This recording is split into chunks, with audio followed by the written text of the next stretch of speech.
2 national championships, Brighton High School standout in Australia. Coach LaMonica, welcome to the Crease. Thanks for having me. Okay, let's start out from Australia. How is the lacrosse in Australia? We don't have the numbers, obviously, playing the game, fastest growing sport here in the States, but we've certainly had a lot of talent come out of Australia. Kind of like the US, little pockets that, there is definitely, lacrosse is alive. So, yeah, it is interesting on the other side of the world how this sport manages to survive, but people play it in Australia because they love it, just like here in the States, and it grows on you, and very different system to the States, not playing through high schools and colleges as such, but through club teams and a real family environment and atmosphere. It's very neat. At Brighton High School, you guys must have been pretty tough. Some Jen Adams also on your team. Yeah. What was that like? Well, we played for Brighton Lacrosse Club, so not through the high schools, but Brighton Bombers. We had a lot of success, and they continue to have a lot of success. Hannah Nelson's another one who was one of the best of her era, and she's a Brighton Bomber as well. So a lot of great players have come out of the club, and again, it's very grassroots operations back there. It's quite amazing when we go back to our club, and this humble little place has produced some really, truly great lacrosse players, guys and girls. So you played with Jen in college. Yeah. 2 national championships.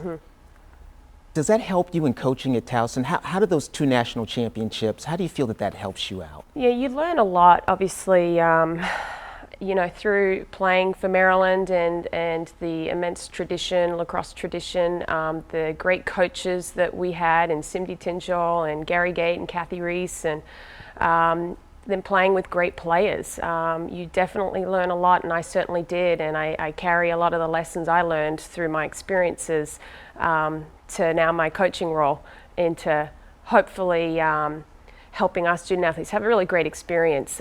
It's not focused on just winning. It's about having a great experience and doing the little things well. You were in that U19 you played, so you understand about starting early. How do you feel about this recruiting now? It's really early, it's tough as a coach and you as a player. How do you feel about the recruiting? Yeah, I was a very late bloomer. I mean, I started playing at 14. I feel like they're playing before they're walking here in the States.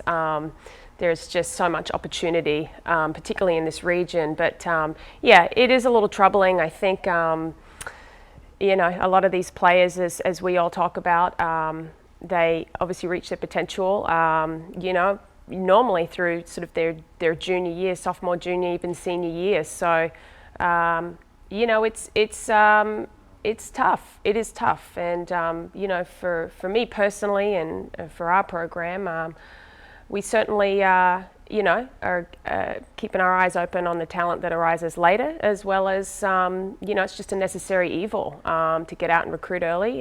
But I think it is all about, the relationships, really getting to know these individuals and their families, and that's a process. And we certainly are very selective in our process, despite this snowball effect. We do like to take our time and make sure that for both parties it's a really great fit. So it is tough. And some of the new legislation's in the works, who knows how that may impact if that were to go through. I again think it's about really getting to know and taking the time with your recruiting process for both parties, and for these student athletes to do their homework and to make sure they go on a variety of visits. And I think following where the interest is really important too, not just focusing on those top few schools that are your dream schools, but really following the interest, I think, is important. Okay, we got a couple more minutes, so I'm going to throw out a couple more things. Okay. Helmets. What do you think?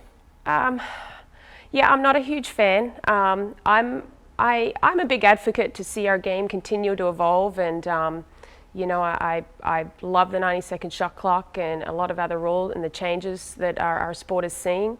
I think our players are getting faster. The sticks are allowing for faster shots, even better stick work. You're seeing more exciting play, and yeah, the athleticism is just getting stronger and stronger. I don't necessarily think that helmets will curb things like concussions. Obviously, a lot of times for our sport, which concussions being a hot topic, it's not the sticks hitting the head or anything. It's often the impact of falling and your head going back, things like that. So I don't know that helmets really curb that really.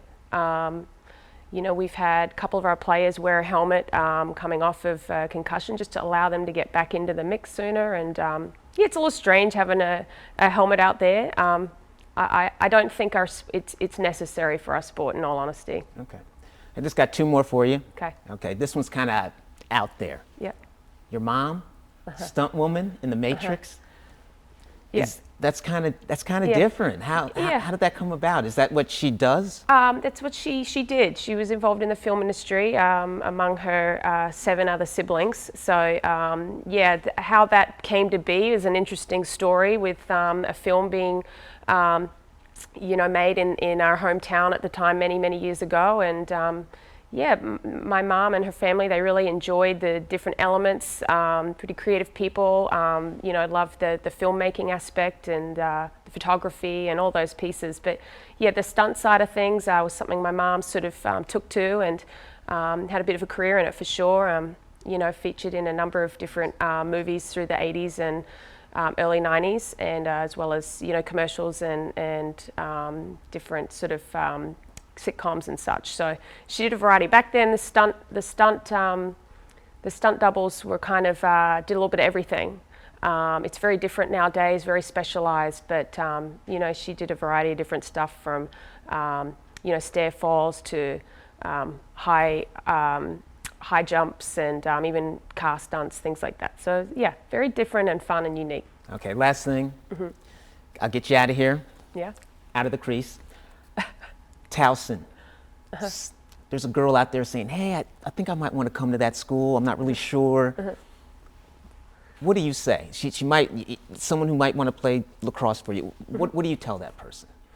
Well, you've got to be ready to work hard. You've got to be able to compete and have a competitive mindset.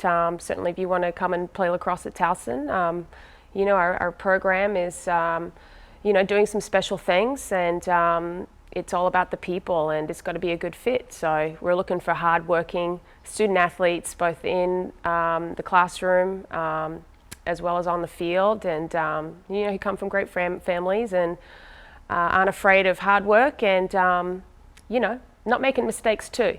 Playing fearless and having fun. Coach, thank you for coming in the crease. Thanks for having me.